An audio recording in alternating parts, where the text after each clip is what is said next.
జగన్మోహన్ రెడ్డి గారు సైకో అనుకున్న ఇన్నాళ్ళు ఇప్పుడు ఫేక్ కూడా. అంటే ఒక అబద్దాన్ని 10 సార్లు చెప్తే నిజమవుతుందని సామెత ఉంది.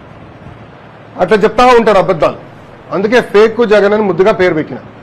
మీరు చూస్తే మన ఎన్డీఏ ప్రభుత్వం వచ్చిన తర్వాత రోజుకు ఒక అబద్దం వాళ్ళు చెప్తారు. ఒక ఉదాహరణ, అంబేద్కర్ గారి విగ్రహం దగ్గర అక్కడ ఏమైంది? అంబేద్కర్ గారి పేరు కన్నా జగన్మోహన్ రెడ్డి గారి పేరు పెద్దగా ఉంది.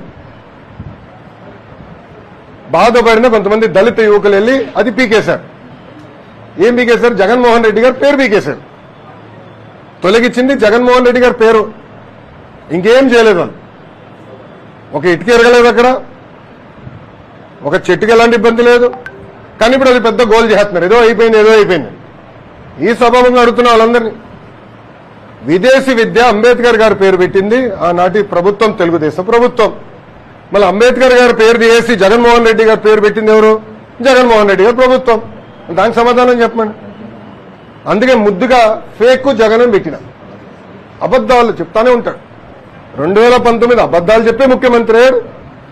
ప్రతిపక్షానికి వచ్చిన తర్వాత కూడా, పులివెందుల ఎమ్మెల్యే అయిన తర్వాత కూడా అబద్దాలు ఈరోజు చెప్తున్నాడు.